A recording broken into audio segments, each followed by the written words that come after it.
Hi, I'm back for another episode of the Basstravaganza and the final episode of my Tale of Two Rivers mini-series.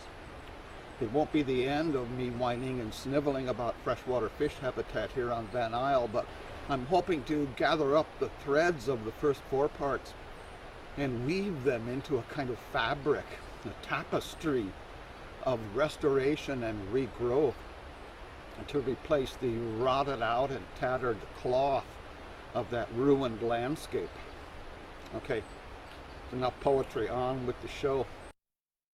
So if you remember back to Tale of Two Rivers Part 4, rainwater and snowmelt soak into the ground, saturating the lower levels. The boundary between the saturated layer and the drier surface material is called the water table. Across a landscape, there are places where the water table reaches the surface. If this happens in a bowl-shaped area, we call it a lake or a pond. If it happens in a sloping area, we call it a stream or a river. When it rains or when mountain snowpack melts, the water table goes up, and so does the level of the stream and the amount of sediment it flushes down the valley. As the glaciers were melting away here on Van Isle 10,000 years ago, the lowlands were buried in gravel, mud, sand, rocks, and boulders. This material was pushed around by floods that created wide, braided stream channels in the valley bottoms. You can see the same situation in many places in the world today.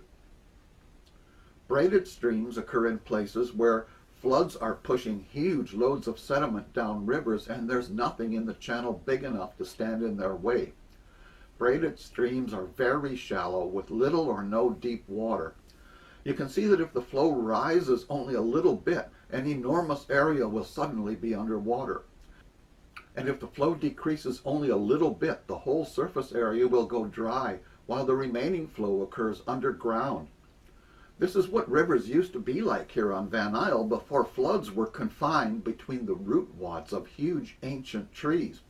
And this is what the rivers on Van Isle are returning to after more than a century of ruthless clear-cut logging. Now, some people might look at these scenes and say, wow, look at all that spawning gravel. Just like some people might look at this aerial view of N2 River and say, wow, look at all that great spawning gravel. It's not. Don't confuse quantity with quality. In BC, we're world leaders in terms of the amount of gravel in our streams, but stable, high-quality spawning beds for wild fish here on Van Isle are disappearing fast. Good spawning gravel is more than just a hodgepodge of crushed rock. Way more. Gravel that dries out at any time during the months that the eggs are in it is worse than useless. Healthy eggs that could have been laid somewhere else are certain to die if they're laid in gravel that dries out. Or if that gravel shifts while the eggs are in it, all the eggs will wash out and either die or get eaten. The finest spawning beds occur where deep pools wash out through riffles. Cool water percolates through the gravel, upwelling through the spawning beds and feeding the eggs with a constant supply of the cool, oxygen-rich water they require. Even back in the heyday of salmon here on Van Isle, or to be more accurate, during the hay millenniums, or to be even more accurate, prior to multinational corporate timber exploitation, good spawning gravel only made up a tiny fraction of the whole river area, even on the finest salmon rivers in the world. When I look at this image, I say, wow, what a wasteland with hardly any good spawning gravel. This landscape of wide, shallow braided streams plugged with sediment was probably the basic style of Van Isle rivers as the last ice age was melting away. There was no deep water, and the streams dried up as soon as it stopped raining, and there were very few fish in the river. Then a new card was added to the deck: trees. The gigantic trees that once grew along our rivers here, red cedar, Sitka spruce, Douglas fir, were some of the largest organisms that ever existed on planet Earth. They had enormous root systems that locked the dirt and gravel in place around them. So what happens if these huge trees start growing near a river? The current can't push them out of the way like it does with mud and sand and gravel. When the flood currents hit something too big to move, like a boulder or a bridge abutment or the root wad of a huge cedar, they scour out the smaller gravel and sediments around that object. This creates a scour hole beside the obstacle and spits the gravel out to get deposited downstream. The biggest pieces of scoured material settle out first, followed by smaller cobbles and gravel, while the silt and mud are washed away. The result is a very different form of river channel compared to an unsorted landscape of roiling sediments. Here on Van Isle, it didn't take long after the retreat of the Ice Age for the huge trees to start crowding the creek and river banks. This forced the shallow braided streams to flow in narrower, deeper channels. Eventually you end up with a line of giant trees growing along the banks. The river starts bouncing off the roots of one side of the channel and deflects across to the opposite bank, where it bounces off more big trees, back and forth down the river.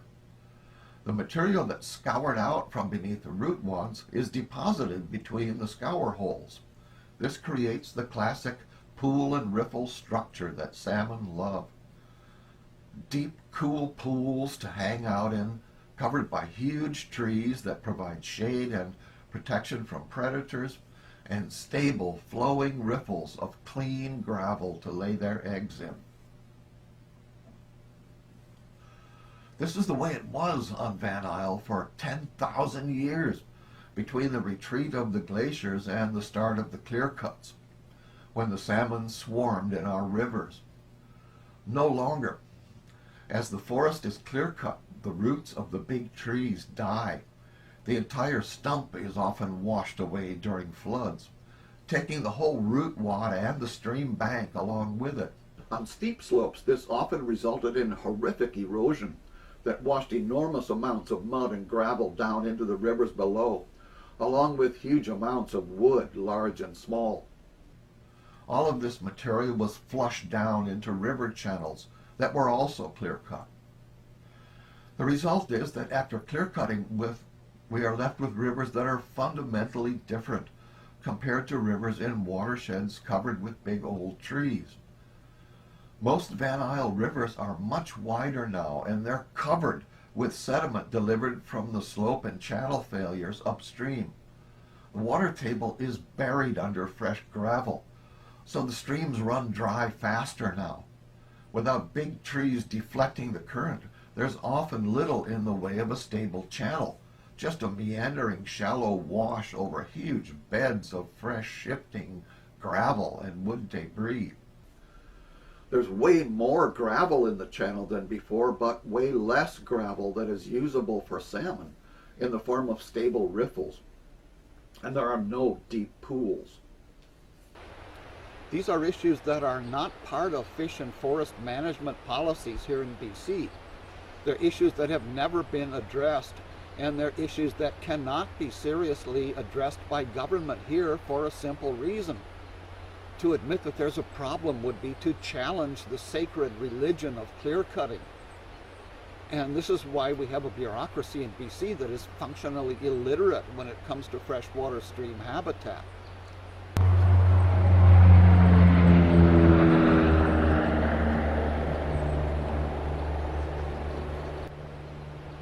Plenty over. I'm focusing on one location here. It happens to irritate me more than others because it happens to be my favorite Steelhead River. But there are hundreds of other rivers here on Van Isle and so many more all around the world that suffer from similar problems, more or less. My plan for dealing with the mess above N2 Lake would start with an objective to return the river channel back towards something resembling what it was prior to logging. It's impossible to recreate the channel exactly as it was because that channel was created and maintained by 500 to 1,000-year-old trees, gone now. So my plan would be to install something big and solid that would create the scour that used to be created by the 1,000-year-old trees. but I'm in a hurry, partly because the wild fish in my favorite river are threatened with extinction now. I don't want to wait 1,000 years to see if this river might come back to life. So what is there that's big enough and strong enough to stand up against this river's raging floodwaters and force the current into a narrower channel? Many people have tried to hold drift logs in place using steel cable or chain. In the restoration business, this is called anchoring large woody debris. But when you're surrounded by acres of shifting gravel and driftwood, there's nothing solid anywhere. How can you secure a log against the force of a huge flood here?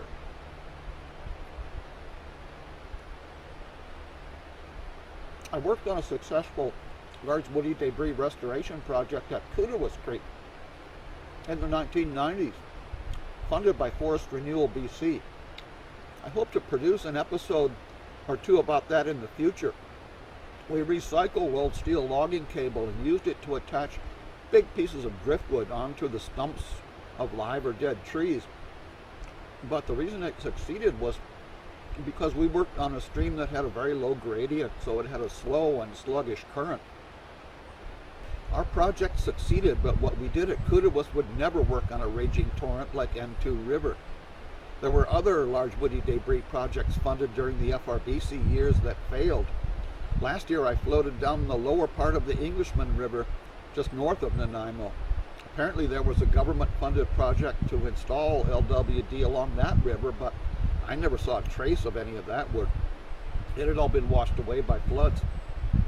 If a large woody debris restoration project fails in logging country, the only cost is the money spent on the work and possibly damage to a bridge over a logging road downstream. But a large woody debris failure in an urban area can be a catastrophe. There may be damage to bridges, water mains, electric lines, sewer lines. Worst of all, damage to property of rich people with good lawyers. You cannot afford to have your big restoration wood break loose. So how can you create something big and solid in a raging river channel and prevent it from moving during a flood? This is a question that has tormented well-intentioned restoration experts for many years. Stream habitat is like the weather. Everybody complains about it, even Hopalong Cassidy, but nobody does anything about it.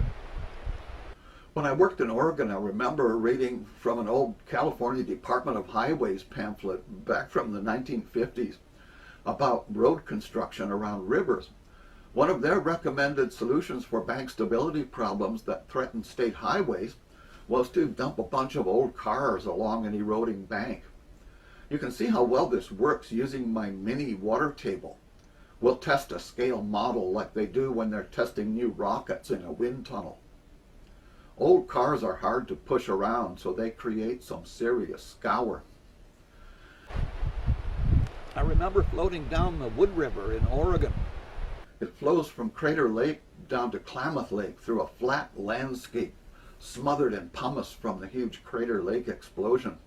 Nothing but powdered dust in every direction. There are very few trees, and the whole river basically flows through a huge cow pasture. But wherever that river had deep water, it held big wild trout. And the deepest spot in the whole Wood River was a place I called the Pontiac Pool. You had this very shallow river winding through a huge pasture, and at one spot somebody must have parked an old 1957 Pontiac on an outside bend of the channel. The current kept scouring the outside bend, as rivers always do, and finally the front of the car fell into the river. And since there was nothing but fine pumice anywhere, the current kept scouring out around the obstacle, and the front of the car kept sinking deeper and deeper. And by the time I got there years later, all you could see was a big U-turn in the stream and two classic Pontiac tail fins sticking straight up in the air. And that was the deepest hole in the whole river, and it probably held the biggest trout too. So let's test out this 57 Pontiac theory of stream restoration right here in my high-tech water table. Now, I don't actually have a tiny 57 Pontiac, just these two little toy cars that have been rolling around on my Volvo dashboards for years. Now, we have to realize that the giant tail fins on those old 57 Pontiacs would have generated immense current deflection and scour. Nothing close to that today in modern cars. Watch the outside bend of this channel erode and wash away when I increase the flow. But you can see how this solid car body locks the channel in place and prevents it from migrating across my little landscape here. For a more modern approach to the problem of channel stabilization, I want to discuss some ongoing large woody debris work I noticed on the Eve River as I drove up island. The tortured channels of the rivers on the North Island are so ravaged by clear-cut logging that you can see the damage from outer space. Huge gravel bars writhe back and forth across the clear-cut landscapes like twisting snakes.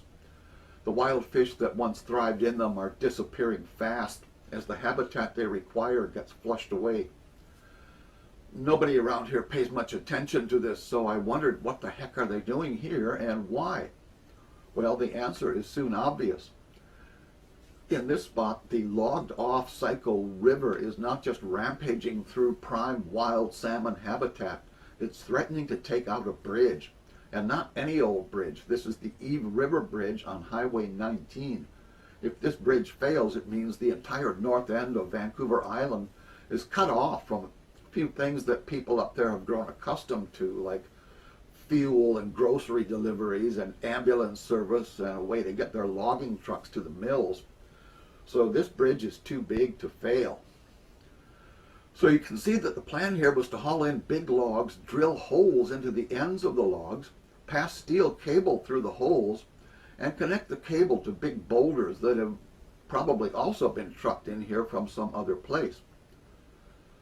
Big machines, probably hydraulic excavators, were used to place the boulders in the channel and to drill holes into them. Metal eye bolts were then pounded into the holes drilled into the boulders and locked in place with epoxy. Then big logs were placed on top of the boulders, and the cable was threaded through the holes in the ends of the logs. They built many of these log and boulder structures, so many that they extend upriver around the bend and out of sight. The project seems to be working so far. The bridge is still there, and when I went past last summer, the log and boulder structures were still there so far. I noticed that they seem to have backfilled the area behind the log structures with many loads of gravel.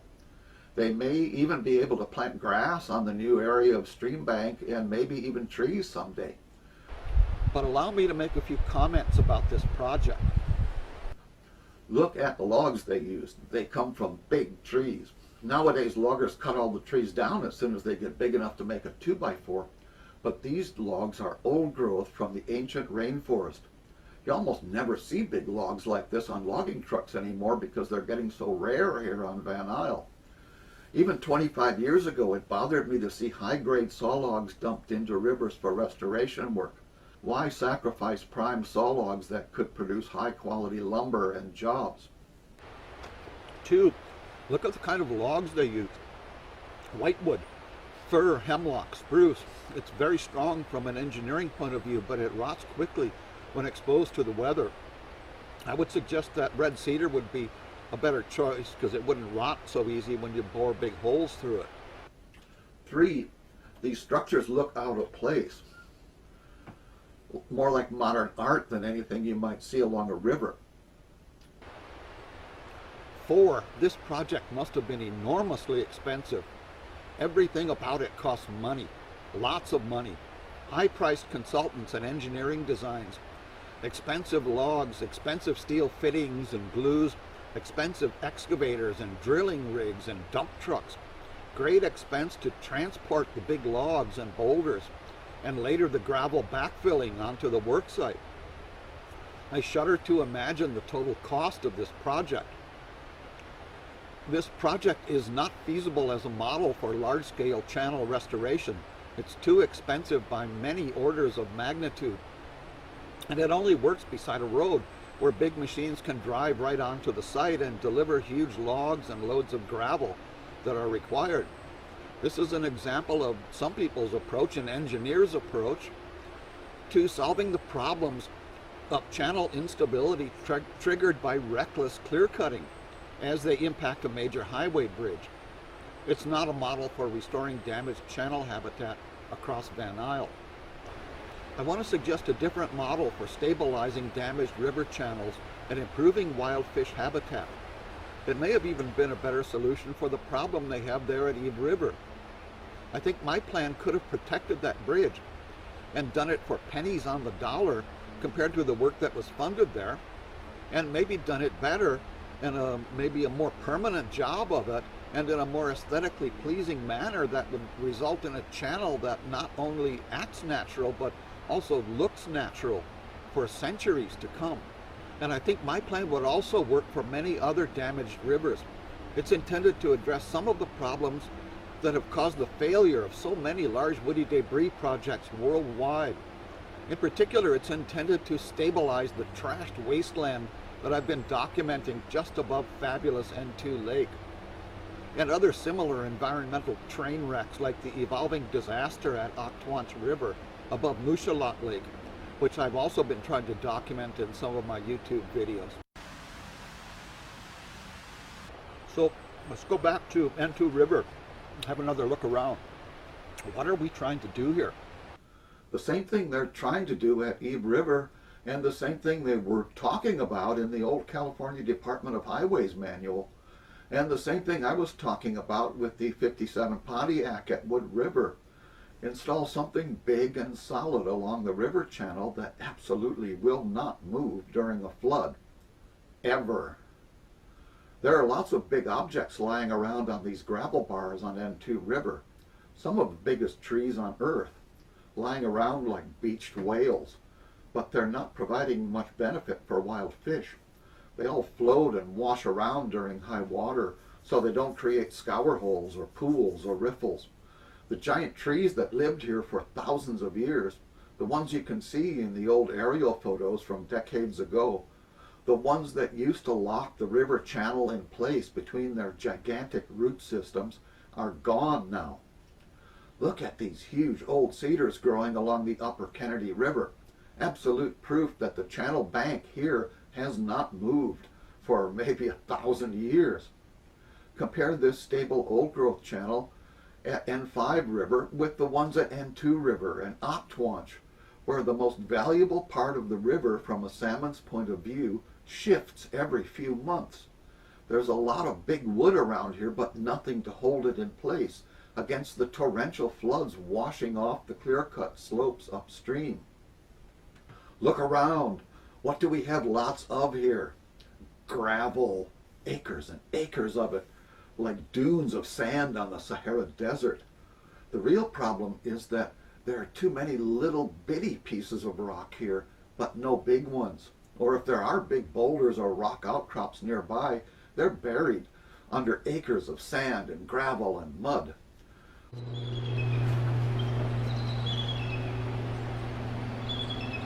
I don't know if you can hear him. A great big eagle just came and sat in the tree right above me. He wants to join the Basstravaganza. Howdy, pal.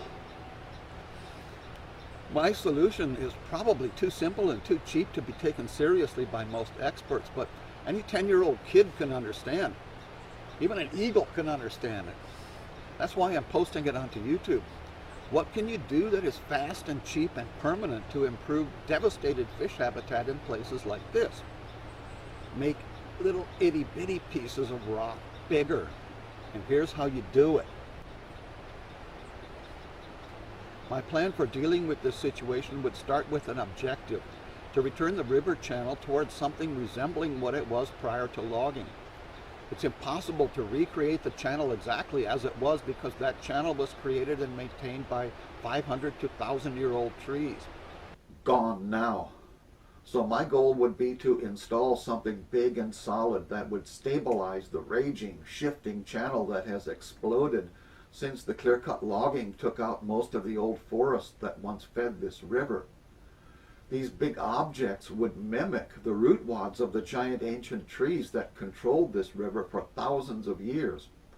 They would also generate scour that used to be created by these immovable objects in the floodplain. But I'm in a hurry. I don't want to wait 1,000 years to see if the river might come back to life, especially because the wild fish in my favorite watershed are threatened with extinction today. So, after years in development, here are some of my recommendations for restoring this tragic mess of a river towards something more resembling what it looked like for the 10,000 years prior to clear-cut logging.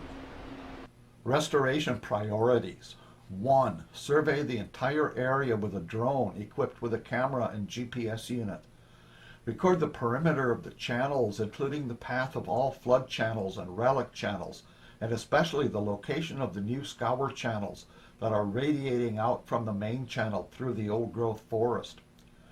Record the location of all the big trees that are left standing near the river and the lake.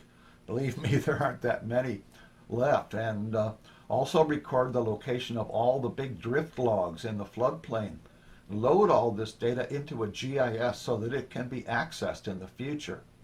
2. Select a course for a main channel. Notice that in the past few years, the main channel has split a few hundred meters above the lake. As of spring 2020, roughly half the flow is going down an old relic channel. The outlet is about 200 meters west of the spot that had been the main outfall for the past 20 years. The channel will continue to drift and shift as long as huge old trees continue to fall across it and jams of huge drift logs form during floods. 3. Buck any drift logs that are blocking the course of the selected main channel. There may be 100 big trees and logs washed into jams here or more, but maybe only a few that span the main channel. These should be targeted for bucking. After a few years, a single channel will begin to scour a stable course through this driftwood demolition derby. 4. Fly in equipment and materials to the restoration site with a helicopter. You could fly in a small loader like a bobcat, and also a cement mixer and all the other stuff you need for this job. Notice that there's no big machinery involved, so you don't need road access to the work site. 5. Use a loader to collect gravel off the gravel bars, feed it into a mixer along with cement and water, and pour the resulting concrete onto the floodplain in the form of giant boulders. Fly the loader, the mixer, the screen, the materials from the logging road onto the gravel bar in summer during low water. Use the loader to dig material out of the gravel bars and run it through the screen.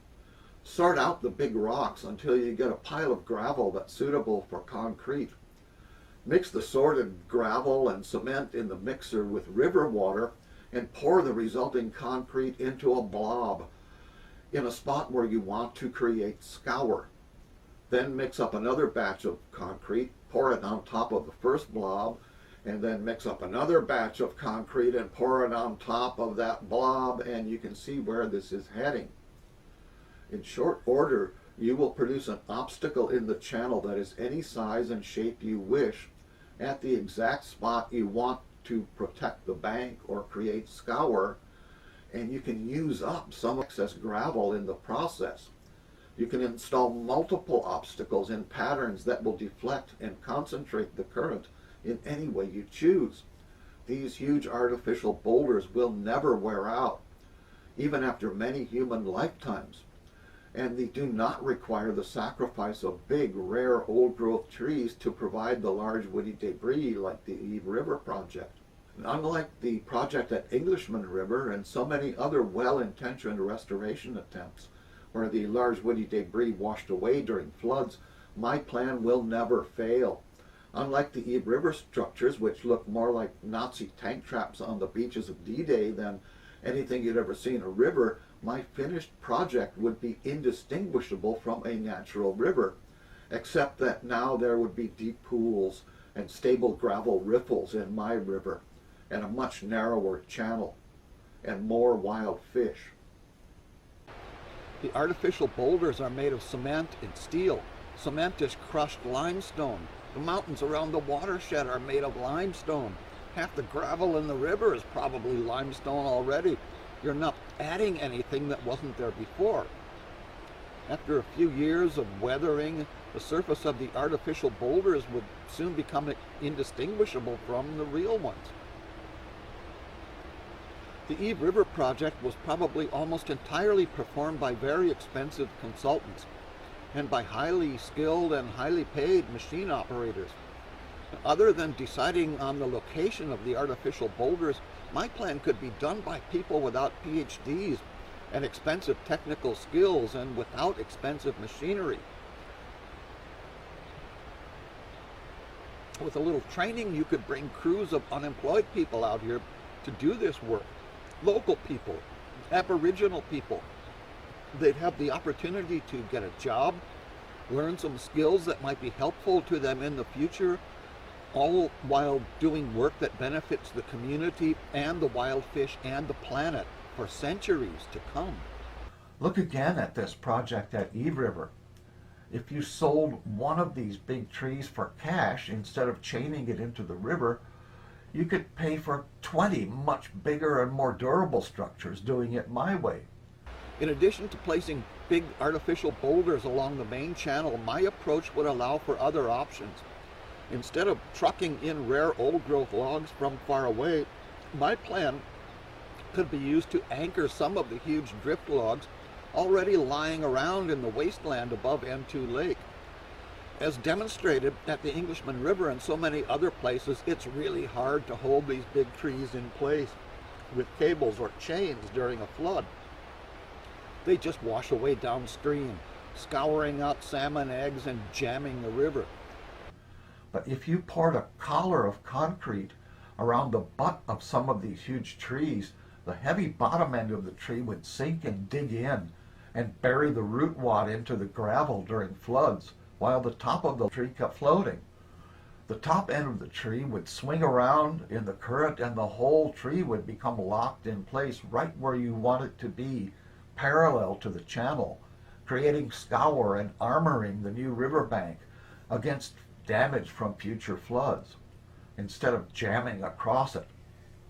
So in my opinion, it's incorrect to suggest that fixing broken streams is not an option here on Van Isle.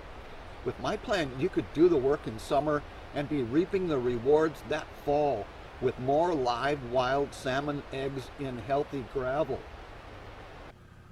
And over a few years, and after a few bucked big drift logs and a number of big artificial boulders, you would begin to stabilize the channel migration, save the lives of many giant old trees, limit the ominous spread of new flood channels cutting through the old forest, allow large areas of sterile gravel flats to begin growing back into forest, remove some of the huge excess of logging generated flood gravel that now plugs the channel, narrow the channel and reconnect permanent fish passage between the lake and the upper river all summer long, create the deep holding pools the big wild fish need during low water to avoid predation, create stable spawning riffles between the pools with high quality sorted gravel that doesn't dry up every time it stops raining,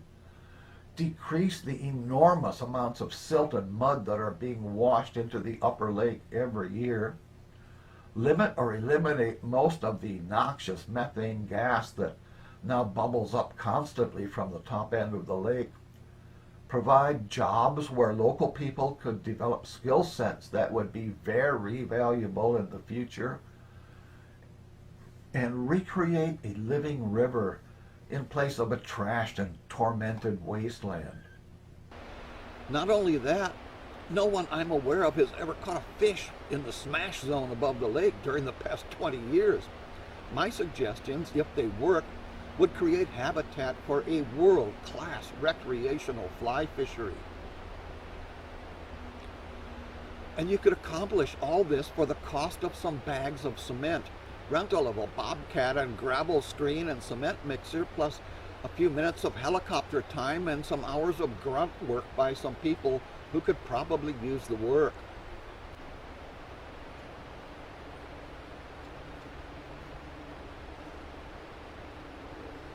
I'm making these suggestions in regard to one specific location. Every river is different, and the ideas I'm discussing here won't work everywhere, but I can think of a lot of logged off rivers, both here on Van Isle and other places, that might benefit from trying them out.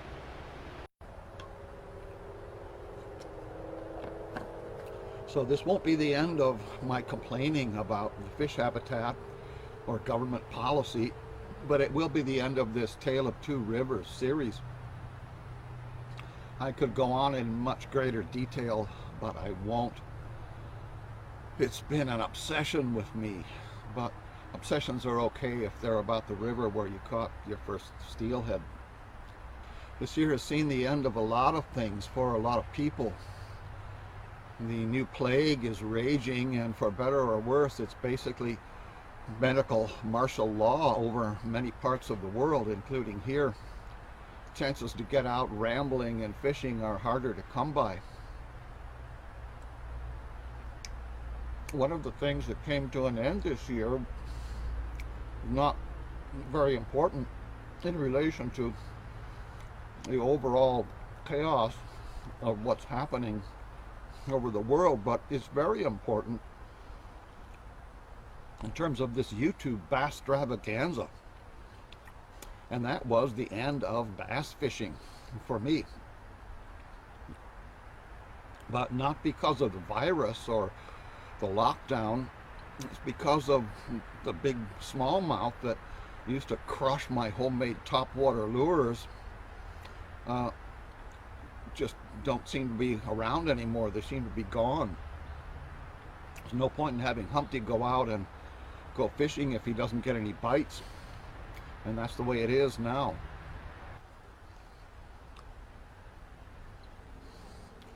And this is not a good time to be leaving Van Isle and heading around the continent in search of other good places to catch bass. I have my own theories about the decline of the fishery here after more than a century of trophy bass fishing. I hope to discuss it in another episode sometime, but not now.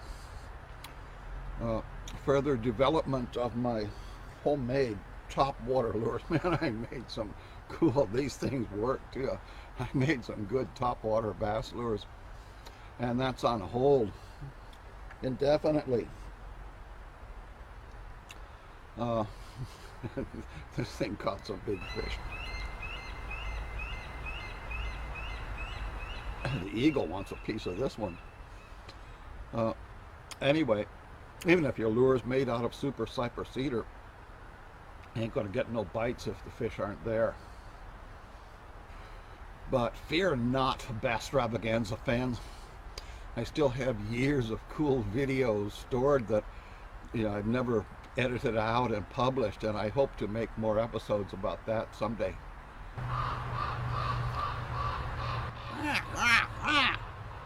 But even more important, if you're one of the millions of Basstravaganza fans who watch every episode start to finish,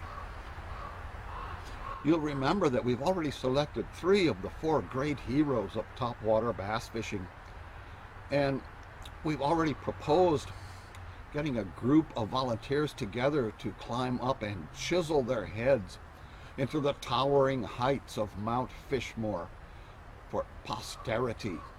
So we only have one more great topwater lure and one more great hero before we can embark on our mission. And when the virus hit last spring, I realized that I couldn't let the world come to an end without publishing the finale of my Tale of Two Rivers, and that I also had to produce an episode to honor the 4th great topwater bass hero. I actually completed that episode last spring, but the world didn't come to an end, and I didn't feel comfortable publishing that episode at that time. So I hope to publish that episode next. And when I do, it will be time to assemble a small team of dedicated topwater bass fishermen to climb up with me to the very peak of Mount Fishmore where there is no virus, and chisel the heads of 4 great top water heroes into those lofty crags.